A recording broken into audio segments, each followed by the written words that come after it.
Well, good afternoon. How's everybody? Good? Got a lot of good information. And I recognize that I'm standing between you and lunch, so I will do my best to get you guys out very soon. And I really appreciate being here, and it's wonderful. But it actually reminds me of an event about 35 years ago when I was actually sitting in the seats that you're sitting in. And I remember a neurosurgeon coming up to speak to us, which were the students at the time. And I remember it was really the first brain surgeon that I had a chance to meet. And I was very impressed and sort of in awe. You know, he was a brain surgeon and everything. But I remember at the end of his talk, he really didn't give me any information that I could use in my life. So I always made a commitment that if I was ever in his position, being able to speak to students, I would at least try to give a couple of reflections that could be helpful as I've traveled through my journey in medicine. And so I decided when I was asked to come down and speak to you today that that's what I would try to do. I would try to sort of look back over the last 35 years and to reflect from the moment that I was in your seat to where I am now, and try to reflect on the things that have meant things to me and that have been important to me and has allowed me to sort of learn the lessons in life that I've had to learn and to get where I am to be able to speak to you today. So if it's okay with you, then that's what we'll do for the next few minutes. So as I was thinking about that last night, the first reflection that came to mind was the fact that as I look at the field of healthcare, there is nothing, and I say this in all sincerity, there's nothing more rewarding than being able to wake up in the morning and knowing that that day you could have the opportunity to save somebody's life, to make a difference in somebody's life, or to improve the quality of life for someone. It's nothing like that. There's nothing that's like the gratification that you can receive from a loved one of a patient, a wife, a child, a mother, that says thank you for helping their loved one, even sometimes when the outcome isn't so good. So when I look back on all the things and all the sort of awards and accolades that I've received in my career, when I think of the things that really mean something to me, there's nothing that's better than that. I can think of no creative or intellectual pursuit that's more rewarding than trying to develop a treatment that can improve human life and human suffering. Now, living in LA, I know a lot of movie stars. In fact, I'm friends with some movie stars, and I won't name drop. I'm not friends with Obama. I met Obama, but I'm not going to name drop. I know a lot of billionaires, and I know that a lot of us want to be them, but I can tell you they want to be us. They want to be the person that wakes up and makes a real difference in people's lives, and that's something that you guys should really sort of reflect on as you get ready to enter the field of healthcare, because you're not going to be the highest paid. You're going to have to put in a lot of work. There's a lot easier ways to make a living for your family, but there's nothing that I can think of that's more gratifying. And there's no amount of money that can replace the gratification that I get for what we do. Now, I'm glad that they pay neurosurgeons very well. That's really nice. But in reality, I would actually pay to do what I do. I don't want to tell my bosses that, but that's the real enjoyment that one can get from being in a field that you love. And that brings me back to the other reflection that I thought about. And that is that what we do is not about money, it's not about financial gain, and it's not about fame. And in healthcare, we need to divorce financial rewards from healthcare. Personally, I have a problem with the fee-for-service sort of system as it currently exists. Maybe that's why Kaiser sponsored, my keynote address. I'm not quite sure. But as you think about the challenges in healthcare and healthcare reform, you always have to put your patients first. And so if a spine surgeon stands to make, for example, $20,000 for doing an operation on somebody's back, and he's going to make $300 for sending that patient to the physical therapist for a non-operative conservative approach to his health care. And if best medical practice says that both approaches are different, this guy has to be Mother Teresa not to have the little tone of inflection in his voice when he says, well, you can either do conservative care or surgery, but I would do the surgery. So we have to be very careful about how we structure healthcare reform, and we need to take the financial incentives out of doing something very special that we do. Always put your patients first, and you can never go wrong. And if you treat every patient like they're one of your loved ones, you'll be okay. Now, there are a lot of challenges that you're going to face in healthcare. There are a lot of times you're going to be frustrated. It's a lot of paperwork. It's a lot of bureaucracy. You're going to get very frustrated when there's a drug out there that's really expensive that has been denied by your patient's insurance company that can maybe prolong or improve their life. You're going to be frustrated by the uninsured patient that cannot get into your hospital because they're uninsured for an elective surgery that they need. But just always do the best that you can do and always do the right thing, and you end up okay. The other thing that I reflect on when I look back, not just at medicine, but in almost any facet of life, where I see people that I know and that I admire and that are my friends that are successful, and there is one unifying quality among all of them. And that unifying quality is that they all love what they do, that they would do it whether or not they got paid or not. So if you look at Kobe Bryant, who gets a lot of money, I would venture to say that he would play basketball whether he got paid for it or not. He would be in some sort of B League or European League trying to scrape out an existence. He just happens to be lucky that he gets paid hundreds of millions of dollars, but he loves what he does. And the reason why that is important is that if you go and you read the book Malcolm Gladwell's Outliers, it really is true. You have to put in the work to get really good and proficient at what you do. I mean, I think it's 10,000 hours to really perfect your craft is absolutely spot on. You got to put in the work, and you got to put in quality work. I was watching some practice, for a commercial between LeBron and Kobe Bryant, and they were sort of playing one-on-one sort of basketball, and it was really sort of fascinating to watch, right? And it's like how do they do that?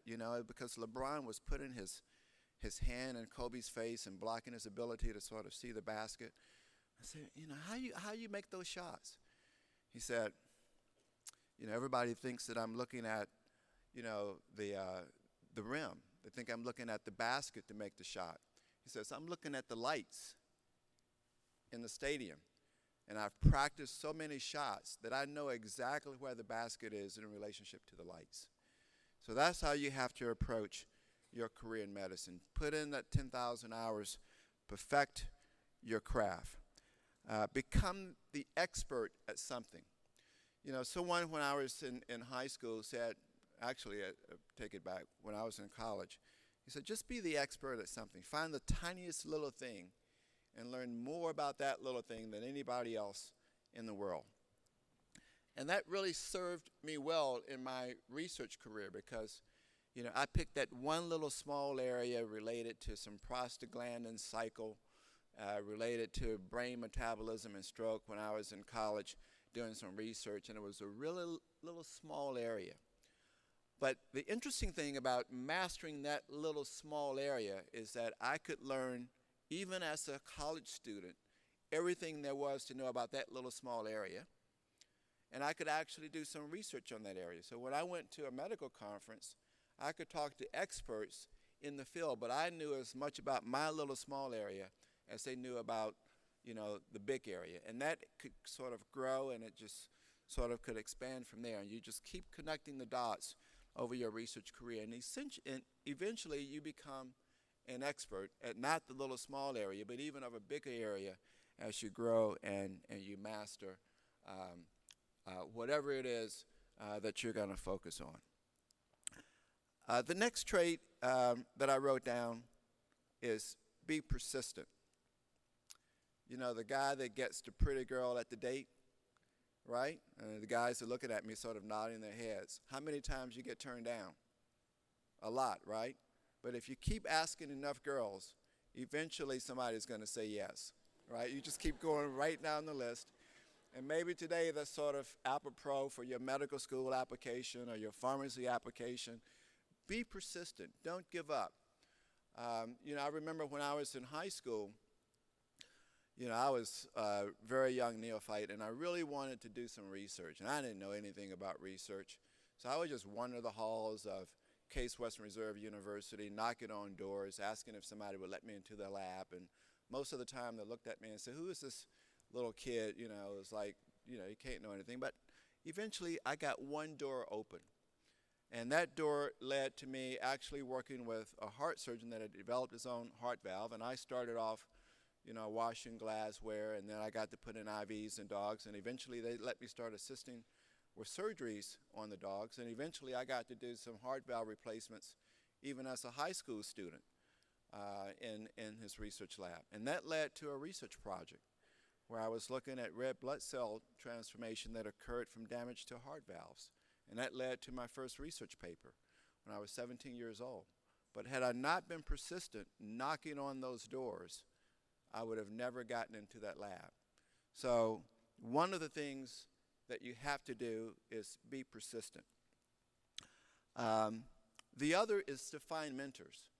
If you really want to do something, find a person that's done that and try to get them to be your mentor. Because it's really difficult when you're talking to your college counselor, about, I want to be a primary care physician that does some global health care. Well, they may be able to direct you a little bit, but if they're not the primary physician that's able to sort of do global health care in Africa or Thailand or wherever you want to be, there's only a limited amount of things that they can really tell you about doing that. So one of the important things for really being successful in life is to find a person you can actually lash on to who's actually doing what you want to do, whatever that is. And that is not an easy thing to do, but if you're able to do that, that's going to be really important for you. Because they can not only just tell you, well, here are the steps to do it, but the important thing is that they would tell you where the potholes are in the road. So for me, my mentor when I was at the University of Michigan in medical school was a cardiologist by the name of O.T. Randall. And, he let me work into his research lab, but he told me what it was like, for him being a professor in academic medicine at the University of Michigan. And it's just sort of little pearls at the end of the day when we would sit down and listen to Coltrane and Miles Davis jazz at 9 or 10 o'clock at night after the lab work was done. And I remember him telling me about the hardships that he was having and the struggles that he was having. And I just recorded his strategy and his tactics in the back of my mind. And I remember when I was a professor at UCLA saying, wow, God, I'm encountering sort of similar sort of problems. And this is how Dr. Randall dealt with it. And that made a huge, huge difference for me. So find mentors that are going to actually not just tell you, here are the steps to do, but are going to tell you where the real problems lie in what it is that you're trying to do. The other thing that I say is understand what I call the principle of Taichi. So most of you guys know Taichi, right?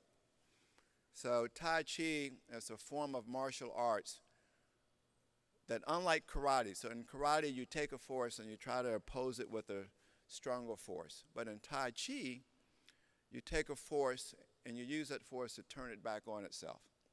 So as a student, the problems that you're going to encounter are going to probably be problems with people that are more powerful, have more authority, have more influence than you.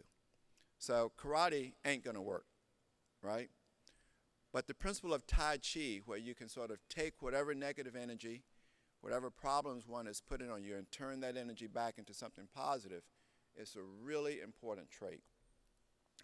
So I remember when I was a third-year medical student at the University of Michigan, and you guys probably understand now, you do basically what you're doing now for the first 2 years in medical school. You do your biochemistry, you do your pharmacology, you do your microbiology. In the third year, you actually get to start being a doctor, sort of a student doctor. You go into the wards and you see patients and you get to wear a white coat and all that kind of good stuff. And the first week that I was on the service in internal medicine, and at this point I knew I wanted to be a neurosurgeon, so I had to get honors in medicine. That was really important, a thing for me to do. We're making rounds, and the chief resident happens to look in a patient's eyes who had subacute bacterial endocarditis, which is bacterial infection on the heart valves. And after he finished looking in the eyes, I said, well, did you see any Roth spots? And he looked at me and said, well, how do you know what Roth spots are? He said, what are Roth spots? I said, well, they're flame-shaped hemorrhages in the retina that are due to the bacterial emboli from the heart valves. And he goes, oh, well, they're not flame-shaped, they're round. And I'm like, all right, so here we go, all right? This is going to be a problem chief resident who's going to write my grade at the end of the rotation. So rather than really being negative and getting turned off against the chief resident, it just made me study harder, right? So we had this one thing called Kelly rounds, where they take a superficial medical student as sort of a little sacrifice, and he has to present a patient to the chairman of medicine, all the other professors, and all the chief residents, all the other students. And I had a patient with ulcerative colitis, and I had read everything there was to know about ulcerative colitis.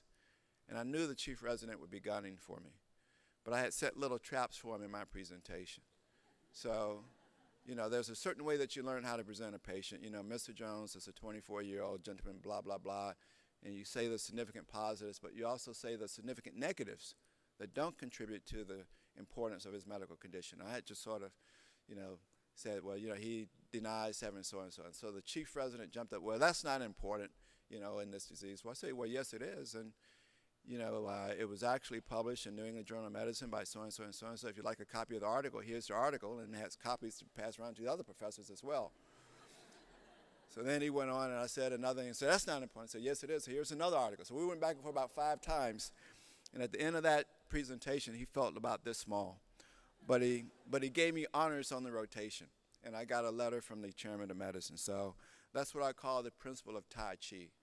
Just take whatever negative energy and expect to get negative energy and turn it back on itself. And then the other thing that sort of ties into that is what I call being in harmony.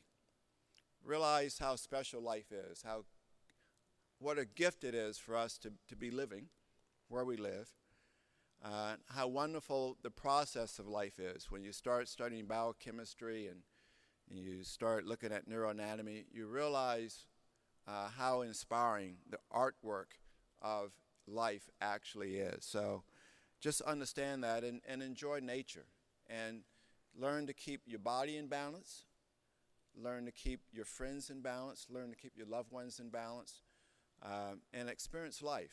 I enjoy climbing, and I've gone on mountain expeditions and climbed Kilimanjaro, which is the highest peak in Africa, and tried to climb mountains next to the Himalayas, and whitewater rafted down the Zambezi River. So just enjoy life. Learn as much as you can. Keep interesting friends, because they make you better. Be playful, be creative, and stay young. If you want to come up with a way to change the world, come up with new ways of seeing things, It's the way that you guys think now. So when you get like me, you get old and very jaded, and I'm trying to be like you. I'm trying to stay young and stay playful, because that's when you make the odd observations. That's when you see the mole on the bread and you don't say, just cut it away. It's, wow, there's no microbacteria growing around that, so maybe that can become penicillin. I was just at a conference with Craig Venter, who's, I don't know if you guys know him, but probably one of the most brilliant scientists in the world, trying to make engineering plans for DNA and life on a computer that he can sort of send over the internet so somebody else can create life on a test tube halfway around the globe. But here's a guy that sails around the world and collects little samples from the ocean on his sailboat to try to categorize the biomass in the oceans. I mean, just fun things to do. So don't become fixed. Stay flexible. Don't accept the notions that we all tell you as professors. And then expect change. You're entering into a field that's really dynamic. And what you have to understand about healthcare is that healthcare, 95% of healthcare as we practice it now, has all been developed in my lifetime. So if you think about someone getting sick in the 1930s, they were pretty much out of luck. There were no antibiotics. Antibiotics, penicillin, didn't really come into being until about the late 1940s. Jonas Salk developed a vaccine for polio around the 1950s. So if you got sick before that, as a doctor, you were more likely to do harm than you were to do good. Now, we have abilities to give insulin for diabetes, control high blood pressure, MRI scans, PET scans. We're going into personalized medicine, trying to track your molecular profile or your tumor to give you targeted therapy. All of that has been developed in my lifetime. So imagine in your lifetime what it's going to look like. I don't even want to predict it, because people that predict the future live in small houses. So I try not to be predictive. But the one thing that I can tell you is going to be very, very exciting. It's a real true blessing that you guys are going to have to really experience that. You're just going to have to figure out a way to pay for it in healthcare. And then you got to be creative about that, because we have the money to pay for healthcare. We just waste a lot of money in healthcare. And as future healthcare providers, you guys are going to have to figure out how we cut that fat and provide healthcare to where it's really needed. And the last thing that I'm going to say before you guys can get out and get to lunch is that make a difference. Make a difference. Even if it's a small difference, make a difference and enjoy life. So thank you.